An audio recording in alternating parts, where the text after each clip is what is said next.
আসসালামু আলাইকুম ভিউয়ার্স, আশা করি সবাই ভালো আছেন। তো আজকে চলে আসলাম নতুন একটি ভিডিও নিয়ে। আর আজকে হচ্ছে আমার আন্টি এক জায়গায় দাওয়াত পেয়েছে, ওখানে যাব। তো সেটা হচ্ছে টোকিও এলাকায়। তো আমরা যাচ্ছি টোকিও এরিয়াতে দাওয়াত খেতে। তো আমরা এখন আছি যে গাড়িতে, কাওয়াসাকি এরিয়া। আর তো এখন আমরা যাওয়ার পথে আছি। তো এখন দেখেন রাস্তাঘাট কি সুন্দর। আসলে যারা জাপান আছে তারা বলতে পারবে জাপানের রুলস নিয়ম নীতি খুবই স্ট্রিক্ট আর কি। তো দেখুন গাইস, কত সুন্দর, আশপাশ ফুল দিয়ে ভরা, সবই হচ্ছে জাপানিজ স্টাইলের ঘর। তো দেখুন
এই যে অ্যাপার্টমেন্ট,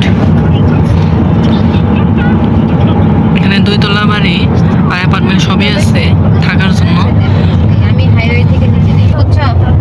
তো দেখতে থাকুন ভিডিওটি। হাইওয়ে থেকে নিচে নামছি, এখান থেকে 15 মিনিটের মতো। তো এটা হচ্ছে টেনিস বল খেলার প্লেগ্রাউন্ড আর কি। দেখুন রাস্তার পাশ দিয়ে ফুল গাছ, কাশিটা একটু কমেছে। খুবই সুন্দর। মানে জাপানে হচ্ছে যারা সিটিজেনশিপ প্রাপ্ত বা যারা জাপানিজ আছে তারা সবাই বাড়ির সামনে ফুল গাছ লাগিয়ে রাখে।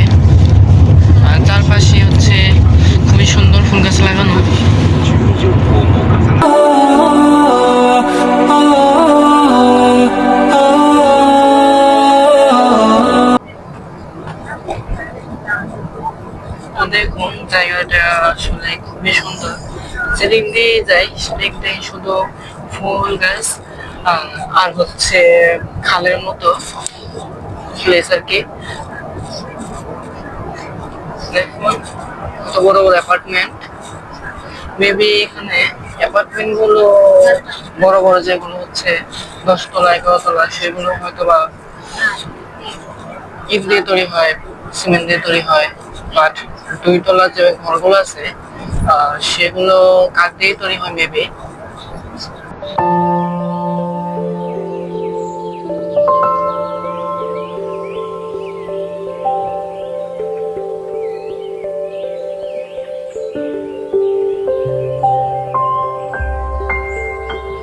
দেখুন কত সুন্দর ফুল গাছ।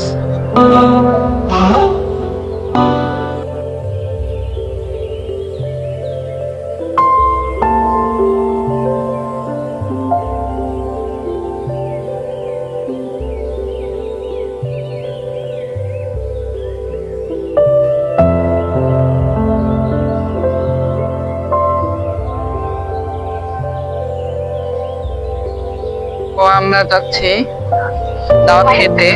তো একটু আগে আমরা আন্টি আঙ্কেলকে আর দুজনকে আর কি আমরা উঠিয়ে নিলাম গাড়িতে। তো এটা হচ্ছে আমার ফ্রেন্ড। অবশ্যই ভিডিওটি দেখতে থাকুন, অনেক কিছু দেখতে পারবেন ইনশাআল্লাহ। তো আমরা এখন টানেলের নিচ দিয়ে ঢুকলাম। এটা হচ্ছে একটা নদীর নিচ দিয়ে একটা টানেল। মোটামুটি দৈর্ঘ্য হচ্ছে প্রায় 900 মিটারের মতো। আমরা এখন টানেল থেকে বের হলাম।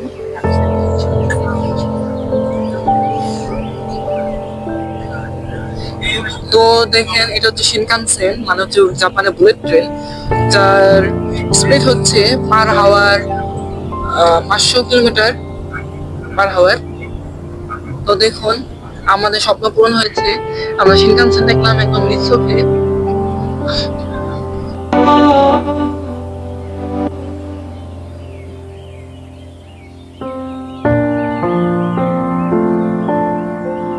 খুবই সুন্দর প্লেস।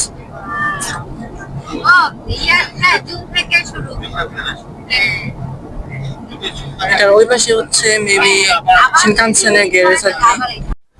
এটা হচ্ছে নদী, আর ওই পাশে একটা ব্রিজ আছে, মানে এখানে হাইওয়ের অভাব নাই। দেখুন এটা হচ্ছে ট্রেন, জাপান হচ্ছে পুরো ট্রেন লাইনে ভরা। তো আমরা দাওয়াত খাওয়ার জন্য যে বাসায় যাচ্ছি, আর বেশিক্ষণ লাগবে না, মেবি 10-20 মিনিট লাগবে আর কি। তো আমরা চলে আসছি, এটা হচ্ছে আন্টির বাসা, আর এটা হচ্ছে আমি যেখানে কালকে আসছি যে আন্টির বাসায়, তাদের গাড়ি। তো পরবর্তী নেক্সট ব্লগে দেখা হবে ইনশাআল্লাহ। ভালো থাকবেন, আল্লাহ হাফেজ।